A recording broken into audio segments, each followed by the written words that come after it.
Bonjour Jessica. Bonjour. Alors tu as commencé ta carrière dans le monde de l'art classique, si je puis dire, avant d'évoluer vers le Web3, la blockchain, la crypto. Est-ce que tu peux me parler de cette évolution, de tes débuts et de ce qui t'a mené en fait vers le monde de la blockchain? Oui, alors moi j'ai commencé mes études en tant qu'artiste. Je voulais devenir artiste peintre. Donc j'ai fait l'école des arts décoratifs de Strasbourg. Donc rien à voir avec la crypto au début. Mais quand j'ai eu mon diplôme, j'ai travaillé en tant qu'artiste pendant 3 ans. Donc j'ai fait des résidences d'artistes, des expositions un peu partout dans le monde. Mais je me suis rendu compte que les jeunes artistes, en fait, gagnaient pas leur vie grâce à leur art. C'était très difficile, en fait. Il fallait rentrer en galerie ou avoir quelqu'un qui croit vraiment en toi pour que l'intermédiaire, en fait, vende ton travail. Et moi, en fait, ça me gênait beaucoup parce que je me suis dit, en école d'art, on écrit quand même un mémoire, on a un master. Et en fait, on n'a pas la possibilité de monétiser comme quelqu'un qui fait une école, tu vois, n'importe quelle université. Et du coup, j'en ai un peu parlé autour de moi et j'ai fini par faire une école de commerce. Je me suis dit, bon, si j'ai un master en art, bah, peut-être que si je fais une école de commerce, ça va m'aider pour la suite. Et en fait, en rentrant en école de commerce, donc j'ai fait l'ESCP à Paris, j'avais comme idée de créer ma propre boîte. Je me suis dit, peut-être que moi, je pourrais aider les jeunes artistes à gagner leur vie. Et donc, j'ai fait un master en, en management de la culture. À l'ESCP, c'était un master spécialisé de 1 an où j'ai développé un business plan en fait pour créer une galerie d'art en ligne pour en fait vendre les œuvres de jeunes artistes directement aux collectionneurs millennials. Donc ça, c'était la deuxième étape. Et pendant que j'étais en école de commerce, j'avais des cours de marché de l'art. Et en fait, on avait un prof qui venait de chez Christie's. Et c'est là, en fait, où j'ai entendu parler de la blockchain. Et c'était en 2018. Et en fait, j'ai regardé un peu, j'ai fait des recherches sur Internet. Et je me suis dit, ah, mais ça a l'air intéressant, en fait, pour le monde de l'art. Et ça pourrait vraiment révolutionner ce milieu-là. Et ensuite, donc, j'ai eu mon master en 2019. Et puis, il y a eu le Covid en 2020, je crois, 2020-2021. Et à ce moment-là, j'étais chez moi sur Clubhouse. Et en fait, je suis tombée sur une personne qui s'appelait à ce moment-là encore Artemore et qui parlait de NFT. Et il parlait de comment il achetait des œuvres en ligne que tu peux vérifier sur la blockchain, etc. Et en fait, à ce moment-là, j'ai commencé à être hyper intéressée par les NFT et comment les artistes peuvent vendre leurs œuvres en ligne sans intermédiaire. Ouais, alors effectivement, c'est le gros avantage pour monétiser lorsqu'on est artiste et lorsqu'on débute. Et c'est comme ça que tu as commencé finalement à créer des œuvres digitales, parce qu'avant, donc, tu voulais être artiste peintre, mais tu es passé du coup vers le digital à 100% à la suite de cette découverte. Exactement. Donc, quand j'ai entendu parler des NFT, je suis allée faire mes recherches un peu sur Tezos, surtout parce que Artemore parlait beaucoup de Iketnunk à l'époque. C'était un marketplace NFT pour les œuvres d'art en ligne sur la blockchain Tezos. Et en fait, au début, j'ai commencé à collectionner parce que c'était plus simple pour moi pour comprendre un peu comment ça fonctionne. Et ensuite, je me suis dit, mais en fait, je suis artiste, donc pourquoi pas essayer de mettre les œuvres d'art que je faisais avant sur Canva. Moi, j'utilisais Canva, c'était facile. Je pouvais ajouter des, euh, des petits gifs, des choses comme ça, faire en sorte que mes peintures bougent, etc. Et en fait, j'ai commencé à créer des œuvres d'art en ligne comme ça. Je les ai mis sur la blockchain et je commençais en fait à les vendre un peu à des personnes que je connaissais même pas, qui étaient sur Internet un peu partout dans le monde et surtout qui étaient anonymes. Et je trouvais ça assez drôle. Alors, ce qui est intéressant, c'est que tu as pas seulement un nom d'artiste, mais un véritable alter ego ou un online persona. Enfin, tu vas nous en parler, mais qui s'appelle Jessie Fries. C'est comme ça qu'on te connaît sur les réseaux. Qu'est-ce qui t'a amené en fait à créer en fait ce personnage et tout l'univers qui va autour? Parce qu'encore une fois, c'est pas qu'un nom d'artiste, c'est beaucoup plus que ça. Oui, alors c'est vrai que maintenant tout le monde me connaît sous Jessie Fries. Je suis pas sûre que les gens connaissent mon vrai nom, et tant mieux. Alors déjà, c'est un peu compliqué comme histoire. C'est vrai que quand je suis arrivée dans le milieu NFT, crypto, etc., je voyais que beaucoup de gens étaient anonymes. Et aussi que c'était un monde très masculin, un peu toxique. Donc je suis rentrée avec un nom qui n'était pas le mien, Jessie, Jan. En fait, c'est une amie qui m'avait donné ce nom. Je me suis dit, je vais l'utiliser. pour rester un peu anonyme, parce qu'on ne sait jamais, sur Internet, il y a des gens un peu spéciaux. Et en fait, au fil du temps, j'étais vraiment active sur Twitter, dans le monde de l'art, des NFT, etc. Et je voyais pas mal de mecs qui postaient sur Twitter I'm in it for the culture. Donc, je suis dans cet espace pour la culture. Mais en fait, c'était surtout je pense, des hommes un peu blancs qui avaient beaucoup d'argent, qui avaient réussi à se faire de l'argent dans les NFT, mais en fait, qui achetaient de l'art et qui flippaient les œuvres. Donc en fait, ils se faisaient de l'argent grâce aux œuvres d'art qu'ils achetaient à un prix plutôt bas, qu'ils revendaient après, quand l'artiste avait une cote un peu plus grande.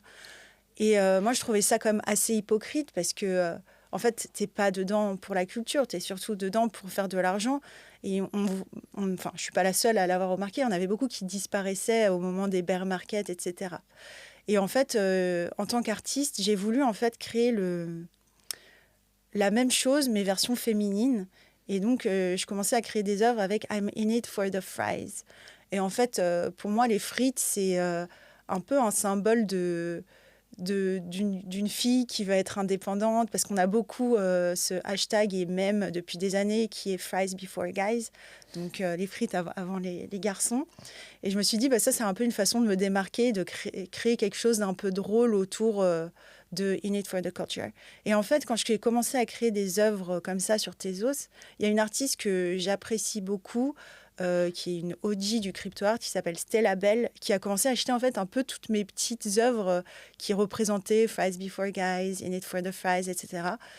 Et tout d'un coup, je me suis dit, ah, bah en fait, créer une marque un peu personnelle, quelque chose qui se distingue de ce qui se fait déjà sur Twitter, ça intéresse des personnes en fait qui sont un peu comme moi, qui sont féministes, qui aussi cherchent à se démarquer. Et en plus de ça, en fait, les gens commençaient à faire des blagues autour des frites. On m'envoyait des messages vocaux, des vidéos en DM. Les gens me disaient, regarde, je suis en train de cuire mes frites avec de l'herbe dessus, je les fais au four, etc. Et je trouvais ça très drôle, en fait, que les gens me taguent sur des photos de frites, etc. Et en fait, au départ, je me suis pas dit, ah, je vais créer ce persona. C'est juste que j'ai fait une blague et en fait, les gens ont tout de suite accroché. Et puis après, j'ai continué autour de ça. Ouais, ça a commencé comme une plaisanterie, c'est devenu un mème, et ensuite c'est devenu donc ton alter ego, enfin ton online persona. Ouais. Parce que tu as un univers en fait qui est très identifié et assez en décalage avec ce qu'on voit ailleurs sur les artistes blockchain. C'est très rose, c'est très girly, mais derrière le côté assez léger, il y a quand même des vraies valeurs. Tu parlais de féminisme, tu parlais de la place des femmes dans le milieu de la crypto. Est-ce que tu as eu tout de suite en fait cette volonté de peut-être faire passer un message, ou ça a vraiment commencé je dirais un petit peu par hasard, et après les valeurs sont venues derrière? Hein, je pense que j'avais quand même déjà cette volonté parce que quand je suis arrivée sur Tezos, je sais que j'avais déjà ce côté un peu féministe. Moi, j'ai toujours, en tant qu'artiste, j'ai toujours eu un message féministe. Même le mémoire que j'avais écrit à l'école des Arts Déco, ça s'appelait La Révolte oubliée. Donc, je parlais vraiment du féminisme dans mon mémoire. Donc, j'ai toujours été comme ça. Euh, mais quand j'ai créé justement ces œuvres d'art autour de Fries Before Guys, c'est vrai que déjà, je remarquais que sur les plateformes, les marketplaces NFT, les galeries d'art en ligne, etc., il y avait beaucoup d'artistes qui étaient au top des ventes et c'était des hommes. Donc moi, c'était des choses que je remarquais, tu vois, des petits détails, ce que certaines personnes tweetaient sur Twitter, les artistes qui se vendaient le mieux, les artistes qui étaient le plus visibles. Et en fait, quand j'étais sur ces plateformes, moi, je voyais qu'il y avait beaucoup de femmes artistes en fait qui venaient d'Argentine, du Brésil, qui créaient des œuvres magnifiques, mais qui étaient toujours pas dans les top 10, etc. Et je me suis dit, en plus venant du monde de l'art, où c'est pareil, c'est toujours les hommes artistes en fait qui sont dans les top 5, top 10 des meilleures ventes, je me suis dit, en fait, le schéma ne fait que se répéter à chaque fois, et il faut casser ça. Et donc, c'était un peu voilà, le message que j'avais en tête quand j'ai créé Fries Before Guys. Et aujourd'hui, tu as l'impression que les lignes ont bougé, ou que ça reste quand même encore très masculin au niveau des artistes? Il me semble que c'est quand même peut-être un peu plus équilibré, mais c'est quoi ta perception par rapport à ça? C'est une très bonne question parce que, en fait, au fil du temps, j'ai commencé à me détacher du monde de l'art dans la crypto. Donc, je ne sais pas si je pourrais répondre par rapport au monde de l'art, mais ce que je me rends compte, en tout cas dans le monde de la crypto, c'est qu'il y a eu beaucoup plus de collectifs de femmes, de projets autour de femmes qui ont pour but, en fait, d'onboarder plus de femmes dans la crypto. Il y a Shify, il y a Berabadies, il y a plein de projets comme ça qui font que maintenant, quand tu vas sur Twitter, en fait, il y a plein de femmes dans la crypto, mais vraiment énormément. Après, est-ce que les femmes artistes sont mieux classées enfin, dans les classements d'artistes qui font le plus de ventes? Ça, je ne sais pas. Et alors, est-ce que cet alter ego, justement, qui est ultra marqué en termes d'esthétique, encore une fois, très girly, très paillette, tout ce qu'on veut, t'a permis d'attirer justement d'autres femmes autour de toi et autour des valeurs que tu diffusais? Est-ce que, en fait, ça fait une espèce de filtre sélectif où tu attires un certain public qui, au départ, en fait, ne se retrouvait pas forcément dans cet univers-là? Ouais, tout à fait. En fait, moi, c'était surtout sur Lens, qui est un réseau social décentralisé que j'ai connu en 2022, sur lequel en fait j'ai commencé à poster, etc., que j'ai commencé à découvrir en fait que j'avais une audience qui existait vraiment en ligne, mais que j'avais pas forcément trouvé sur Twitter avant. Et surtout, en fait, des femmes qui, je pense, étaient inspirées par le côté très sassy de Jessie Fries. Parce qu'en fait, ce que je poste en ligne, c'est vraiment la, la girly qui n'a pas peur de s'exprimer, qui en fait même de trop, tu vois, qui dit que les filles sont mieux que les garçons, qui monétise. En plus, moi, je monétisais déjà très rapidement. Et je pense que les filles se sont dit, ah mais attends, en fait, tu peux être girly, tu peux mettre des photos de toi avec des mini-jupes et tu peux en plus gagner de l'argent et être dans les top créateurs. Et je pense que ça a inspiré pas mal de personnes parce que c'est vrai que quand tu es une femme dans ce milieu, il y a beaucoup de choses que tu n'oses pas faire. C'est plus facile de trouver une audience sur Lance, sur par exemple Farcaster, que sur Twitter ou sur les réseaux plus classiques comme Instagram. Alors, je pense que ça peut être plus facile, mais je pense que ça peut l'être, mais c'est pas forcément plus facile. En fait, ce qui est plus simple, c'est qu'il y a moins de monde. Donc, sur Twitter, tu as des millions, enfin, je sais pas combien d'utilisateurs il y a sur Twitter, mais sur Lens, en 2022, on devait être, je pense, une centaine, quoi, ou un peu plus, mais il n'y avait pas, je sais pas, peut-être 1000 personnes, je sais pas, mais il n'y avait pas des millions de personnes sur Lens. Donc, c'était très facile de se démarquer au début. Et en plus, comme c'était nouveau, tout le monde avait soif de connexion. Donc tout le monde voulait être ami avec tout le monde. C'était très simple. En fait, on s'envoyait des messages, des DM. Tu vois, c'était facile de répondre à tous les commentaires qu'il y avait, etc. Donc c'est vrai que je pense que j'ai eu une chance, c'est que j'ai été early dessus. Après, il y a plein de gens qui étaient early dessus et qui n'ont pas forcément réussi à faire la même chose.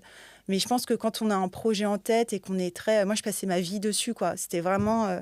je me levais le matin, je faisais des je répondais à tout le monde dans les commentaires. Enfin, j'étais partout. Tu pouvais pas ne pas me voir sur Lens, quoi. Que te permet en fait de faire ces réseaux qui sont quand même très niches, que te permettrait pas peut-être de faire des réseaux sociaux où tu peux aller chercher une audience peut-être plus large? C'est vraiment la connexion avec ton public ou c'est aussi de parler, enfin de mettre en avant des thèmes ou une esthétique qui aurait peut-être moins de visibilité ailleurs? Mais en fait, je pense que c'est un peu tous ces points que tu viens de citer. En fait, surtout ce que je me rends compte maintenant, parce que maintenant, je mets le plus de focus sur Twitter, parce que je me suis rendu compte qu'en fait, au fil des années, j'ai mis beaucoup de focus sur Lens. Ensuite, Lens, ça a un peu... Enfin, c'est devenu silencieux, du coup, je suis passée sur Farcaster. Et maintenant, Farcaster, c'est un peu plus silencieux parce qu'il y a Base App qui est en train de grandir. Et je me suis dit, en fait, c'est vrai que pour trouver des opportunités, il faut quand même que je grandisse aussi sur Twitter. C'est un réseau social qui est immense. Et ce que je me suis rendu compte, en fait, récemment, c'est que la facilité que j'avais sur Lens, par exemple, c'était que je pouvais créer donc, une communauté assez rapidement, la convertir en communauté engagée qui ensuite était prête en fait à tester tous les produits, les services que je voulais essayer de mettre en ligne. Donc, par exemple, en 2023, j'ai lancé un bot d'intelligence artificielle qui s'appelait Fries GPT. Donc c'était un peu au même moment où ChatGPT était à la mode. Et je voulais encore une fois créer une version girly. Donc c'était FriesGPT tu pouvais parler de frites, de tes problèmes d'amour, etc. Et elle était toujours très positive. Elle te disait qu'il fallait que tu slay toute la journée, que les garçons, voilà, c'est trop nul et tout. Mais c'était marrant. Et donc ma communauté a payé. C'était pas grand chose, je crois que c'était genre 25 $. Bon, c'est quand même quelque chose. C'était pas non plus énorme pour pouvoir avoir accès à FriesGPT et avoir accès à ma communauté privée. Et j'ai eu plus de 100 personnes qui ont payé pour ça. Et c'est vrai que ça permet, en fait, je pense que si tu as une idée en tête, que tu as un MVP, que tu as envie de tester, bah, c'est tellement simple de le tester sur Lens ou Farcaster parce que les gens sont vraiment là pour t'aider et la communauté est beaucoup plus petite. Et ce que je me rends compte maintenant sur Twitter, je viens d'être monétisée il y a, je crois, 2 semaines. Et là, je me dis, en fait, si j'ai envie de créer une communauté qui est token gated, où il faut que les personnes payent pour avoir accès à quelque chose de spécial, je me dis, ça va être beaucoup plus dur parce que sur Twitter, tu as plein de grands influenceurs, créateurs de contenu qui sont déjà hyper établis. Et toi, tu dois en fait te démarquer à fond.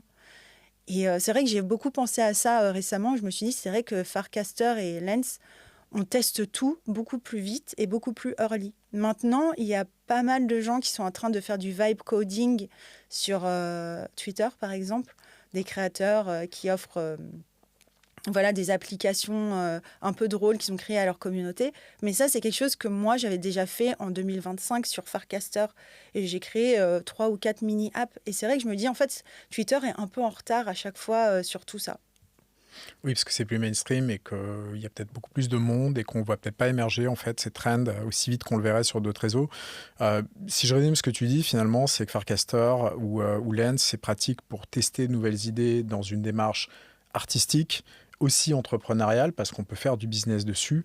Et si on voit que ça prend auprès d'une communauté qui est très niche, on peut ensuite se diriger sur des réseaux plus mainstream et la diffuser à une audience plus large. Ouais. Est-ce qu'aujourd'hui, Twitter, c'est toujours le réseau de choix en fait pour grandir sur la blockchain? Ou est-ce que vraiment, toi, tu conseilles d'aller plus vers des réseaux, comme on le disait, Farcaster ou Lens?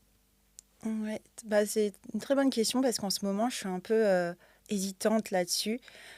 Euh, je pense qu'aujourd'hui, Twitter est indispensable si on veut grandir dans le monde de la crypto parce qu'il y a tous les projets, que ce soit des wallets, des protocoles, tout le monde est sur Twitter.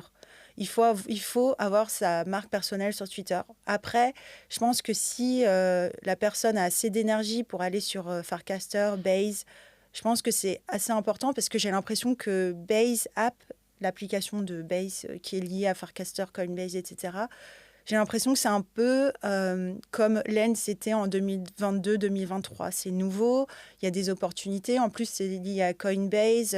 Il y a des bourses qui peuvent aider les builders, les créateurs à grandir, etc. Donc, je pense que c'est pas à ignorer. Ça, c'est sûr. Mais là, on parle quand même à des gens qui sont dans le milieu de la crypto, qui connaissent en fait les codes et l'univers. Donc, encore une fois, on est vraiment sur quelque chose de très niche. Et après, si on va sur Twitter ou ailleurs, sur Instagram, là, c'est pour s'adresser à un public qui est peut-être pas notre audience de base, on va dire. Ouais, je pense que, en fait, c'est vrai que Base et Farcaster, c'est assez compliqué au début quand si on vient pas du monde de la crypto. C'est dur, mais je sais qu'il y a pas mal de personnes en fait qui ont commencé sur Farcaster et qui étaient même pas sur Twitter avant, qui viennent en fait de Instagram par exemple et qui ont trouvé leur bonheur, qui ont réussi à trouver plein de projets, de collabs, etc. Mais en fait, je sais pas si ça répond à ta question ou pas. Mais C'était un commentaire autant ok. qu'une question, mais je suis d'accord avec toi. Enfin, moi, je trouve très intéressant en fait ces réseaux très niches qui Mm. permettent de se démarquer, de s'adresser à un public qui comprend en fait de quoi on parle, parce que c'est pas toujours le cas si on va sur Instagram. Enfin, je dis pas que tu peux pas parler de crypto sur Instagram, mais c'est peut-être, ce serait Mm. peut-être pas forcément le premier choix des créateurs de contenu, des entrepreneurs en fait qui sont dans la crypto, par des Ouais. gens qui veulent nous vendre des formations pour devenir millionnaire en Bitcoin ou ce genre de choses. Bon, je caricature beaucoup, mais c'est aussi ça qu'on voit passer. Si on revient sur la question de l'alter ego, parce que c'est ça qui m'intéresse beaucoup en fait dans ta démarche, qu'est-ce que t'a permis Jessie Fries que t'aurais pas permis de rester, j'allais dire toi-même, mais sans dire que tu n'es pas toi-même avec Jessie Fries, mais qu'est-ce que Jessie Fries apporte à Jessica et vice-versa peut-être? Alors, je pense que ça me permet, en tout cas, en tant que personne très réservée, ça me permet de pouvoir m'exprimer comme j'ai envie sur les réseaux. Parce que c'est vrai que, en fait, quand tu regardes un peu, je dis pas que je suis une célébrité, attention, mais quand tu regardes un peu tout ce que pas mal de grandes créatrices de contenu ou des célébrités, etc., ont fait, c'est que ils ont tous des alter ego parce que déjà être sur les réseaux sociaux, c'est difficile. Alors t'imagines si toi tu te mets avec ta vraie personnalité et toute ton authenticité sur les réseaux sociaux, les gens ils vont te manger quoi, tout cru. Et du coup, moi, ça m'a permis en fait de me libérer un peu de qui je suis vraiment et de pouvoir aussi en fait me mettre dans la peau de la fille que j'ai envie de représenter aux yeux des autres. Après, c'est vrai que Jessie Fries, elle a aussi un côté qui est très cringe, que j'ai aussi eu envie de copier sur ce que font les crypto-bros dans le monde de la crypto, parce qu'ils sont hyper cringe et ça marche hyper bien. Et au début, ce que je me suis dit, c'est mais attends, si une femme faisait la même chose, est-ce que ça serait perçu de la même façon? Parce que ces crypto-bros qui sont cringe, ils sont vus comme des héros. Et genre, et c'est les plus forts, ils sont trop cool, etc. Puis quand c'est une femme qui fait ça, c'est pas forcément vu de la même façon. Alors d'un côté, j'ai des personnes qui adorent et tout ce que je fais, etc. Mais j'ai été énormément critiquée par beaucoup de personnes. Parce que comment oses-tu, en tant que femme, dire des choses comme ça sur les réseaux? Comment oses-tu monétiser ta féminité? Non, en général, dans la crypto, il faut rester, en tant que femme, t'as pas le droit d'être féminine et pouvoir réussir dans ce space, quoi. Et Ça, donc, ça, on te l'a reproché directement, enfin, je veux dire, parce que ton contenu, il est quand même, il y a un côté, comme tu disais, un peu sassy, gentiment provoque. Moi, je me dis toujours quand je te lis sur X notamment, mais c'est pas non plus particulièrement polémique. Enfin, je veux dire, t'attaques personne, donc on est vraiment venu de faire ces critiques-là en attaquant le contenu, le persona et tout ce qui est autour. ouais, alors, j'ai eu beaucoup déjà des commentaires sur les réseaux, surtout sur Lens, où on disait, ça venait surtout tout venant d'hommes qui disaient que, par exemple, ils en avaient marre que je parle de frites, que personne ne comprenait pourquoi Jessie Fry ça marchait, que fallait que je me rhabille, tu vois, des trucs un peu toxiques comme ça, et que ce que je fais, c'est nul. J'ai eu ça, j'ai eu des DM et aussi j'ai eu des retours de personnes, même de femmes qui se parlent entre elles et qui se demandent si je suis vraiment comme ça dans la vraie vie. Donc il y a des gens qui pensent que je suis un peu, tu vois, superficielle, un peu, tu vois, qui en fait cette image de la fille girly est un peu bête parce que en fait les gens ont du mal à associer le fait que tu sois girly et pas bête. Enfin, je sais pas, ils ont l'impression que être girly, c'est être bête. Oui, il y a le côté, enfin, il y a le côté tout rose avec les frites. Les gens se disent c'est Barbie crypto en fait. Si je dois résumer, moi c'est pas comme ça que je le vois évidemment. Au départ, quand j'ai découvert ton contenu, moi je dois avouer que le côté frites et tout ça, je comprenais pas trop l'obsession autour des frites, mais c'est un truc qui reste en fait. C'est-à-dire qu'il y a une vraie identité, il y a un univers, et tu as envie de creuser un peu. Et derrière, tu partages aussi, et ça on l'a peut-être pas dit suffisamment, voire pas du tout dans cette interview, mais en fait, il y a des vrais conseils sur le monde de la crypto, c'est-à-dire, alors pas forcément du conseil en investissement, mais c'est un milieu que tu connais, en fait, tu maîtrises pas seulement les codes, mais enfin, vraiment tout ce qui est autour en termes de business. Tu as une chaîne YouTube aussi sur laquelle on peut apprendre à comment créer son branding online. Il il y avait un épisode, je crois, récemment sur les key opinion leaders avec ton invité. Vous discutiez du fait, est-ce que c'est pertinent finalement ce type de personnes. Donc en fait, il y a vraiment du fond. Et je pense que si on s'arrête juste sur l'esthétique, alors qu'on aime ou pas, ça c'est une question de goût, on peut peut-être passer à côté de ça. Mais ce qui est intéressant, c'est que c'est effectivement pas juste de l'esthétique et la petite provoque qui va avec, mais derrière, tu maîtrises tes sujets. Ouais, tout à fait. Je pense que Je pense que les gens le découvrent aussi un peu, tu vois, petit à petit. Les personnes qui me connaissaient sur Lens et Farcaster, je pense qu'ils voient qu'en fait, je suis pas juste là pour faire de l'entertainment, même si j'adore. Et je pense que mon persona et mon projet, il y a une grosse part d'entertainment dans ce que je fais, parce que je pense vraiment que, bon, en fait, les gens sont en ligne pour apprendre, mais aussi pour être divertis. Et moi, j'aime bien divertir aussi les gens. Et j'aime bien être diverti. Diverti, on dit? Diverti. On dit ça, j'aime bien être Ouais. diverti. Ok. Et, et qu'est-ce que je voulais dire? Et oui, et du coup, par exemple, il y a des personnes qui découvrent comme ça que bah, je reçois des bourses de, par exemple, Base, enfin, c'est des énormes protocoles, etc. Que bah, je fais de la création de contenu, qu'il y a des marques qui me sponsorisent. Et du coup, ils se disent, ah, mais en fait, ce qu'elle fait, c'est pas juste pour faire des blagues, quoi. C'est vraiment, enfin, c'est solide. Parce que sinon, elle aurait pas tout ça. Tu vois ce que je veux dire? Mais j'ai l'impression qu'avec mon personnage, je dois faire un double travail. C'est-à-dire que à chaque fois, peut-être une fois, deux fois par mois, bah, il faut que je rappelle aux gens que ce que je fais, eh ben, il y a un message qui est solide derrière et que c'est pas juste tout est rose et il y a des frites, etc. Oui, encore une fois, il y a du fond, mais c'est pas obligé, enfin, on n'est pas obligé d'être austère, en fait, pour parler de choses sérieuses. Et ça, Mm. je trouve que tu le fais plutôt bien. C'est-à-dire que derrière le côté, effectivement, assez léger dans l'esthétique, même si elle est plus travaillée, en fait, qu'on l'imagine au départ, c'est ce côté où tu maries, en fait, le fond et la forme, et d'une manière, en fait, que j'ai pas vu chez d'autres créateurs de contenu, en fait. Euh, Aujourd'hui, enfin, c'est quoi l'évolution à venir pour toi? Parce que ça a commencé, bon, finalement, avec le côté un peu, donc, une blague, tu disais, qui est devenu un mème, qui est devenu ensuite un persona, enfin, même un alter ego. C'est quoi l'évolution pour toi? C'est d'aller plus dans l'influence, plus dans l'entrepreneuriat, de lier les deux, parce qu'aujourd'hui, il y a beaucoup d'influenceurs qui deviennent des entrepreneurs et d'entrepreneurs qui deviennent des créateurs de contenu ou des influenceurs. C'est de continuer en fait sur cette voie-là. Tu as des idées, des projets pour l'année qui vient? Ouais, alors, comme je le disais avant, j'ai passé, on va dire, 3 ans sur les réseaux sociaux décentralisés. C'est juste en début d'année que j'ai commencé à mettre vraiment le turbo sur Twitter. Parce que, comme je disais, je me suis rendu compte qu'il y avait beaucoup d'opportunités dessus et qu'en fait, les gens ne me connaissaient pas forcément. On me connaissait sur Lens et sur Farcaster, mais le travail que j'avais fait, en fait, ne m'a pas servi à grand-chose parce qu'il fallait que je recommence du début sur Twitter. Et du coup, pour en tout cas cette année, mon but, c'est de grandir ma marque sur Twitter, de parler de frites partout jusqu'à ce que les gens commencent à me détester, parce que c'est la seule façon pour se faire connaître et monétiser en fait dessus. Parce que moi, ce que j'essaye de faire, c'est j'essaye d'apprendre à utiliser ces outils-là pour me monétiser et en fait apprendre aux autres comment j'ai fait.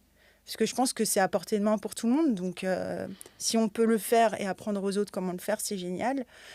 Et en plus de ça, je pense que c'est un peu le moment pour moi de sortir du online. J'ai un espèce de petit rêve depuis l'année dernière, c'est de faire un petit événement durant un événement crypto qui s'appellerait Fries and Champagne. Et en fait, je voudrais inviter des femmes qui sont créatrices de contenu dans la crypto et en fait de tout filmer. Et en fait, on discuterait de comment est-ce qu'on a fait pour devenir créatrice de contenu, nos conseils. Et les personnes, enfin les femmes qui s'y connaissent moins mais qui sont intéressées pourraient poser des questions. Et en fait, tout filmer et mettre un peu les moments clés sur YouTube, etc. Je pense que ça pourrait être intéressant parce qu'il y a beaucoup... En fait, on parle beaucoup de création de contenu dans la crypto. Tout le monde dit que c'est le moment de le faire. Il y a plein de side events, de dîners qui se font. Mais en fait, il n'y a pas de traces. Et moi, je trouve ça un peu dommage parce que on sponsorise des événements, on fait des choses, mais en fait, comment est-ce qu'on va onboarder d'autres personnes si on ne met pas une vidéo sur YouTube qui pourrait inspirer des femmes en fait qui sont peut-être pas dans la crypto, mais qui sont créatrices de contenu et qui se disent ah mais en fait ce milieu-là m'intéresse. Comment est-ce que je peux faire pour rentrer dedans? Et même ça peut être des femmes qui sont déjà dans le milieu mais qui savent pas comment devenir créatrices de contenu, qui n'ont pas les moyens de voyager, bah, elles pourraient regarder cette vidéo et se dire ah mais en fait c'est comme ça, c'est vrai que c'est intéressant, etc.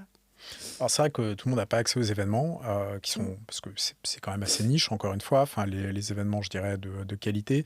Ensuite, peut-être que les réseaux comme Lens ou Farcaster, ça peut être.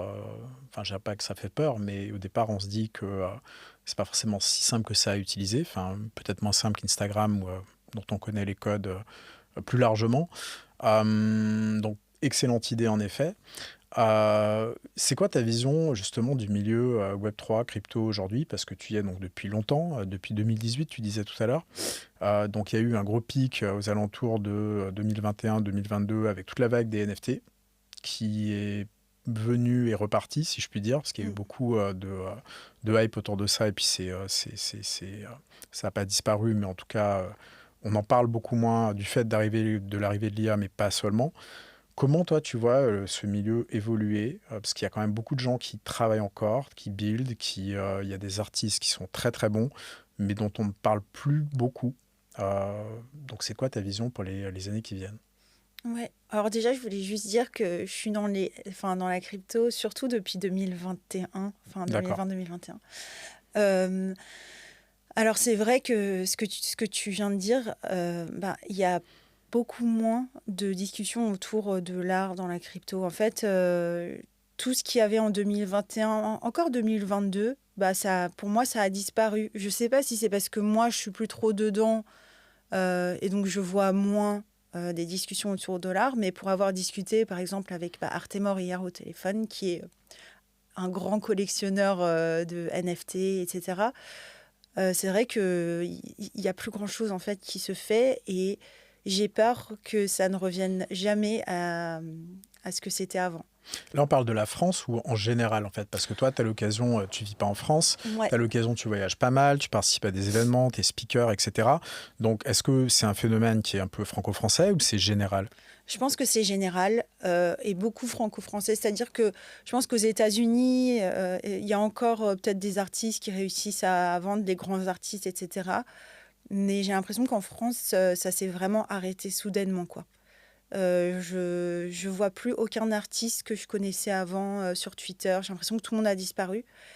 Et en fait, c'est aussi dû au marché avec les trends, etc. Je pense au moment où il y a eu les meme coins en 2024 qui sont arrivés, j'ai l'impression que ça a tué le marché des NFT.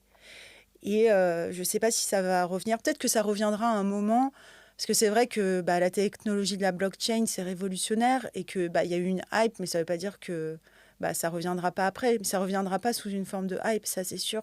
Mais je pense que ça va prendre des années avant que bah, les gens reviennent là-dedans, surtout les artistes, etc.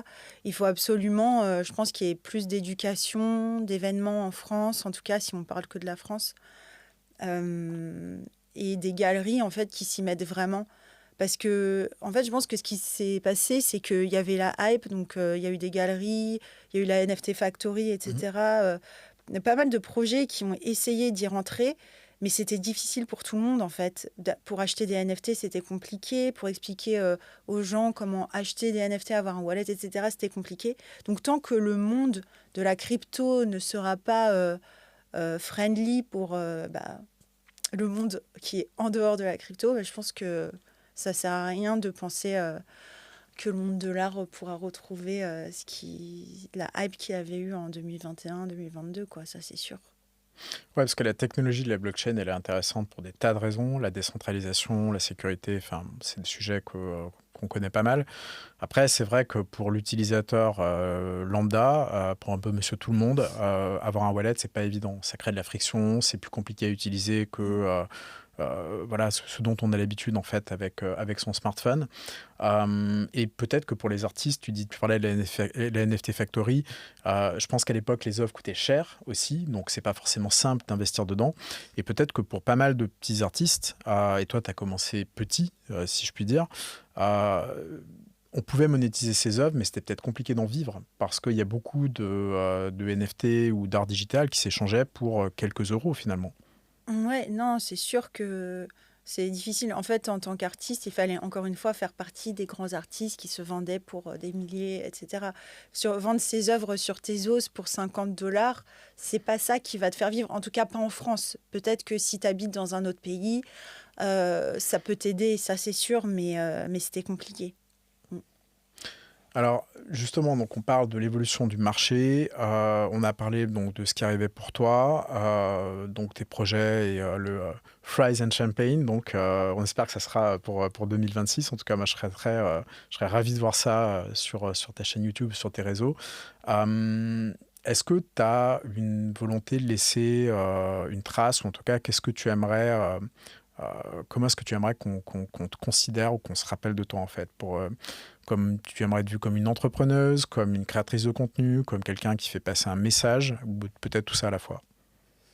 Ouais, alors je pense que moi, je me suis toujours vue comme entrepreneuse à partir du moment où je suis rentrée dans le milieu de la crypto.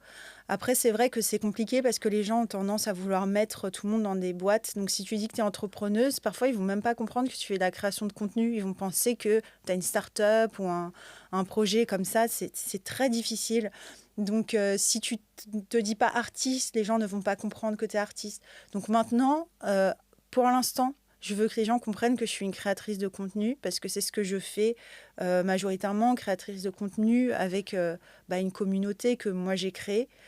Mais en même temps, sur le long terme, je veux être vue comme une entrepreneuse qui a créé Jessie Fries et qui a créé un projet qui inspire en fait d'autres femmes à faire la même chose, à utiliser tous ces outils qui sont devant nous en ligne pour monétiser leur marque personnelle sans avoir besoin d'intermédiaires ou quoi.